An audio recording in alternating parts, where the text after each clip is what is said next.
I adjusted my tie and looked over my presentation materials one last time. Everything had to be perfect.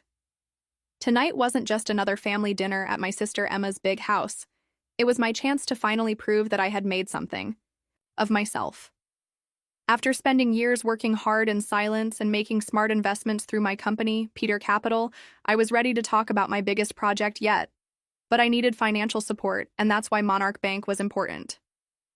My brother-in-law, Gary Stevenson, was a high-level executive there. It was a strange twist of fate.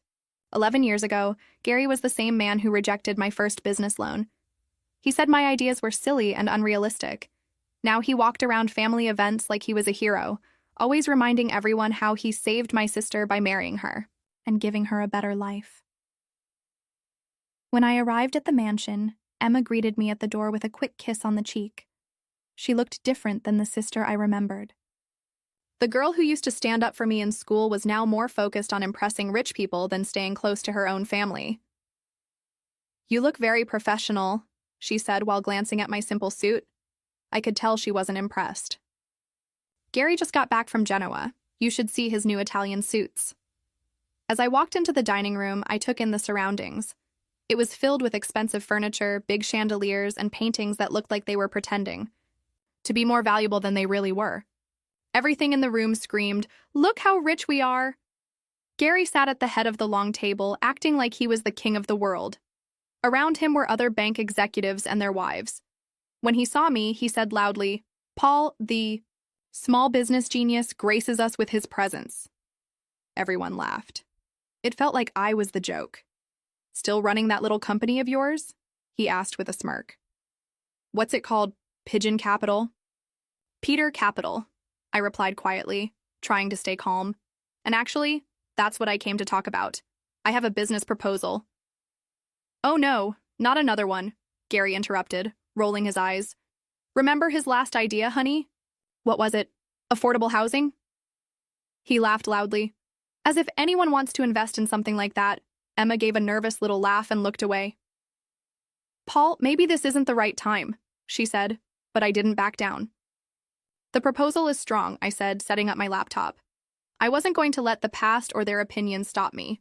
Tonight, I was going to speak up, and finally, I was ready to be heard. I stood up and began my pitch. "We're working on a $3 billion development project," I said, keeping my voice steady.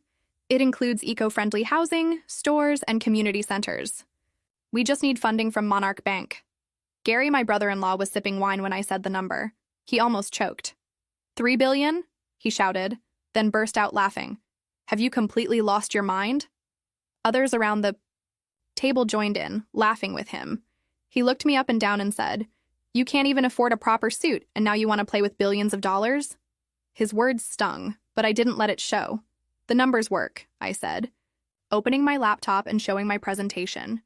"If you just take a look, you'll see the value."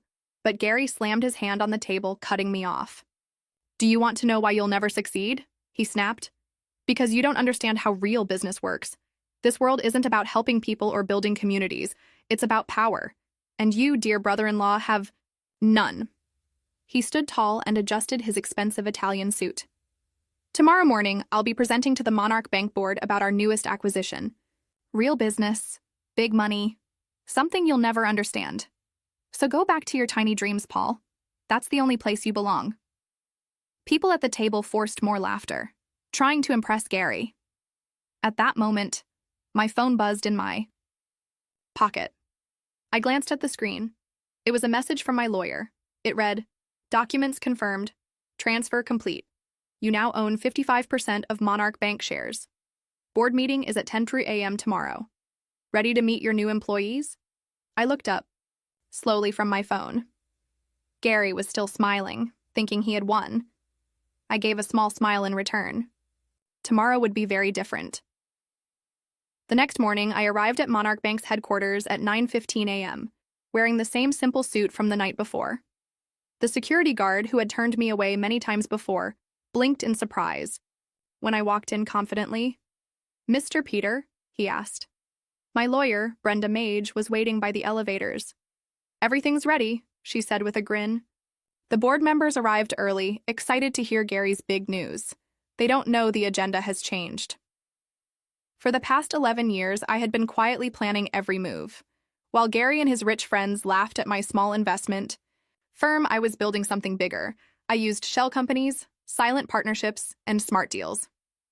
Piece by piece, I gained control of the bank they all worked for. Now, I was no longer just the quiet guy in the corner. I was their boss. The game had changed, and I had just made my winning move. I had helped rebuild what was once broken. Over the years, I had quietly formed a strong network of loyal partners. Together, we had created something powerful. With their support and combined resources, I was finally able to pull off the biggest move of my life, a complete takeover of Monarch Bank. As we rode the elevator to the top floor, I asked my lawyer, Brenda, "Does anyone suspect anything?" Arau shook her head confidently. "No. All the shares were bought through different companies, and no one saw the connection. Each business looked completely separate. Even our inside sources say Gary is feeling confident. He thinks today's meeting is just about announcing Monarch's takeover of Rivera Banking Group." I smiled. He didn't know the truth. I already owned Rivera Banking Group. The boardroom at the top of the building was huge and luxurious. The walls were covered in mahogany wood, the floors gleamed like marble, and tall windows stretched from floor to ceiling, offering a view of the entire city. Gary stood at the head of the long table, the same proud smile on his face from the night before. He didn't expect me there. "Paul? What are you doing here?" he asked, surprised. "This is a private board meeting." Before I could speak, Brenda stepped forward and placed a folder on the table. "Actually," she said, "Mr. Peter has every right to be here." Gary grabbed the folder and flipped through the papers. His face turned red, then pale. He stared at the ownership documents inside. "As of 8:30 this morning," I said calmly, taking a seat at the table, "Peter, Capital owns 51% of Monarch Bank's shares." The room exploded with noise. Board members stood up, whispering to each other, reaching for the documents. Shock spread across their faces. "That's impossible," Gary shouted. "We would have known if someone was buying that many shares." "Would E?" "You?" I replied, turning on the large screen behind me. I displayed a chart showing a web of companies, partnerships, and purchases. Every line on the screen pointed back to one name: Peter Capital. You were too busy looking down on small businesses to notice them joining together under one name. "My name," I said. "This is a trick," Gary stammered. "The Stevenson family has led this bank for generations. Until you started making risky decisions and pushing away smaller clients," I said. "You thought they had nowhere else to go. But they came to me, Gary. All those small dreams you laughed at. They added up." Now, the board members were paying close attention. Some of them were even nodding in agreement. They finally saw the truth.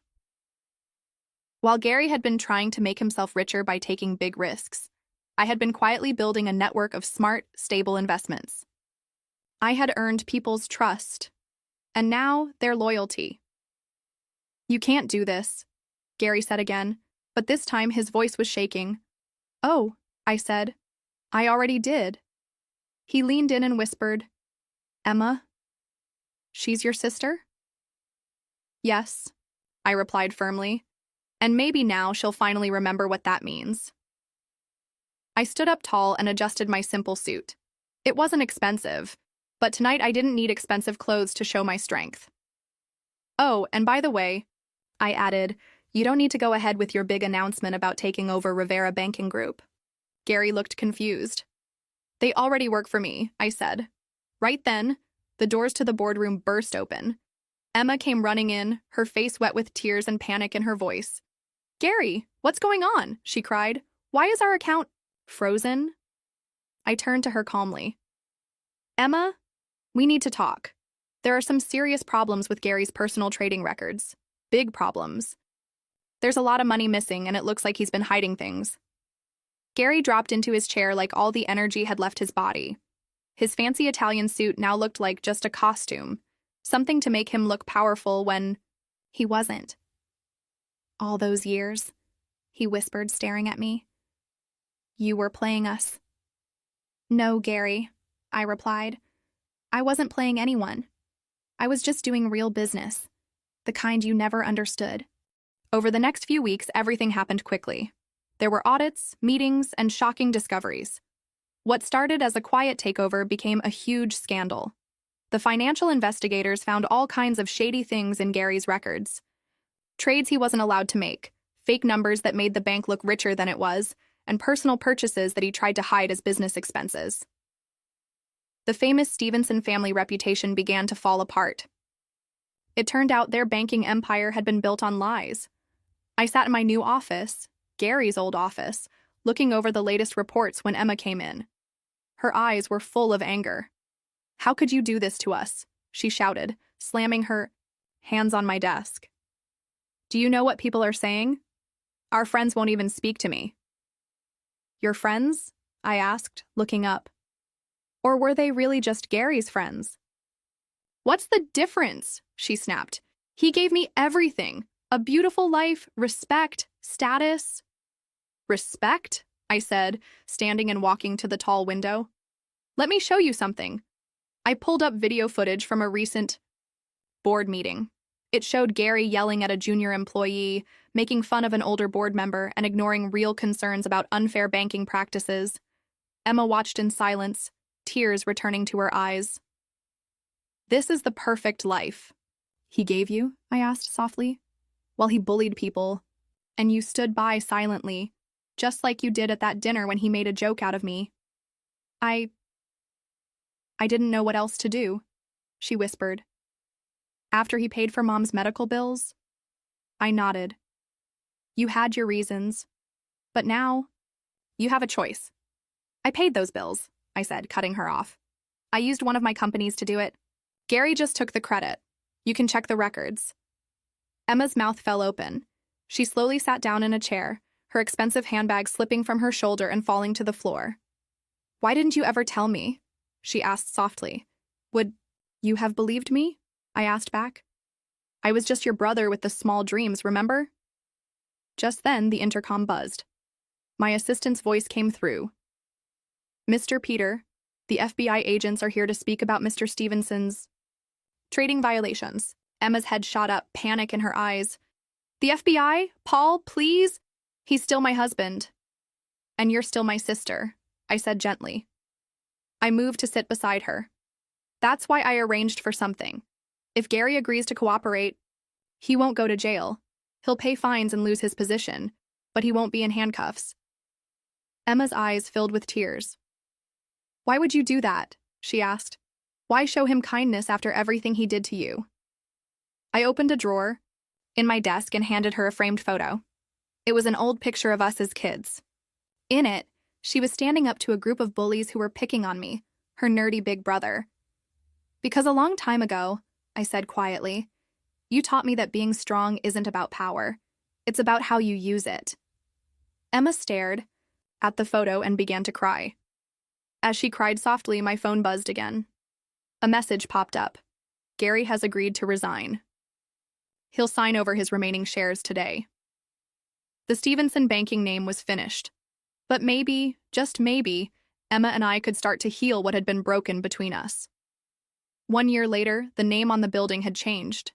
It now read, Peter and Partners Financial Group. Monarch Bank had merged with my other companies. The fancy marble floors and wooden walls were still there, but everything else was different. Now, junior employees walked the halls with confidence. They were respected. The boardroom was regularly filled with small business owners and community leaders, people whose voices mattered now. It wasn't just about money anymore. It was about making a difference. I was reading over a new plan for a microloan program when my assistant walked in. "Mr. Peter," she said, "you have an unexpected visitor. It's Gary." I looked up. Gary stepped in slowly. He looked like a different man. The proud, flashy air was gone. He wore a plain suit, the kind you get at a department store. His shoulders were lower. His voice was softer. "Paul," he said with a small nod, I came to sign the final divorce papers. Emma told me you'd have them." I stood up and walked over to him. "She's doing better now," I said. He nodded again. "I'm glad. We weren't friends. We might never be. But this time, we both understood what respect truly meant. I nodded and gestured for him to sit. Gary looked around the office quietly before speaking. You're moving to New York? I asked. He gave a small, uncertain smile. Yeah, a tiny consulting firm. Very small. Funny, isn't it? I used to laugh at your dreams, call them small. Turns out they weren't so small after all. No, I said. They weren't. He placed a folder on my desk. Inside were the final documents, his last remaining shares in Monarch Bank, officially signed over as part of his divorce from Emma. You know what the worst part is? He asked softly. It's not losing the money or the reputation. It's realizing I had the chance to be part of something real, something meaningful. Your plan for honest banking, helping local businesses, building up communities, I could have helped. I could have stood with you instead of against you. Yes, I said quietly. You could have. He sighed and looked down. Emma's happier now. I can see it when we talk to the lawyers. She's found her voice again. She even started. That children's charity she always talked about? The one you said was a waste of time, I added. He gave a sad little laugh. I deserve that, and probably more. Then he stood up, straightening his plain tie. No more expensive suits or polished shoes, just a regular man now trying to move forward. For what it's worth, he said, I'm sorry, not just for that awful dinner or the loan you needed years ago, but for all of it. You were the better man, Paul. You always were. After Gary left, I walked through the office, past rows of desks where people worked with focus and pride. These weren't just employees. They were partners in a shared vision. The young analyst Gary once yelled at now led our community outreach team. The elderly board member, whose worries about ethics were once dismissed, had helped shape our company's main values. Emma's charity now filled the entire 10th floor, offering care and resources to children in need. My sister had found herself again, no longer hiding behind luxury brands or trying to impress others. She was doing what mattered. Some days, she'd stop by my office during lunch. We'd talk and laugh about the past, slowly fixing the bond we lost. That evening, as I prepared for a board meeting, my assistant came in with a loan request. From a small bakery downtown, she said, The owner says she met you about 11 years ago. I smiled and took the file. I knew the name instantly. She was the woman who used to give me free coffee when I was just starting out, struggling to get Peter Capital off the ground. And now, after everything, I could finally return the favor. Back when I was just starting Peter Capital, things were hard. I had almost no money, very little support, and no one believed in my dream. Most people laughed at me. Some said I should give up and get a real job. Others just ignored me altogether. But not everyone. There was one person who saw something in me during those difficult days, a kind woman who ran a small bakery downtown. I couldn't afford her coffee most of the time, but she would smile, pour me a cup anyway, and tell me to keep going. Don't give up, she'd say. Small dreams grow into big things. Her kindness meant more than she probably ever knew. Now, years later, her loan application sat on my desk. She wanted to expand her bakery, hire more staff, add a small seating area, and even start a baking class for local kids. I read over every word, remembering the days when I sat in her shop, notebook in hand, trying to sketch out a future no one else could see. I picked up my pen and signed the approval form. On the line for special comments, I wrote, "Approved, with compliments, from the small dream believer." Sometimes, the best kind of revenge isn't about getting back at the people who doubted you or tearing down those who tried to stop you. No, the best kind of revenge is quiet. It's building something great, something real, that proves them all wrong. Gary had been right about one thing. Business is about power, but he never truly understood what that meant. He thought power was about control, about showing off, taking credit, and keeping others below you. He believed power came from how much you owned or how many people feared you. But real power is different. True power is not in what you can take from others. It's in what you can help others build. It's in lifting people up, not pushing them down. It's in believing in dreams no matter how small they seem at first. That's what Peter and Partners is all about now. It's not just a company, it's a mission. We support small business owners, we invest in communities, and we help turn ideas into realities. And every time we do, I think back to the people who once looked down on me, and I smile. Because the truth is, I didn't just build a company, I built a future.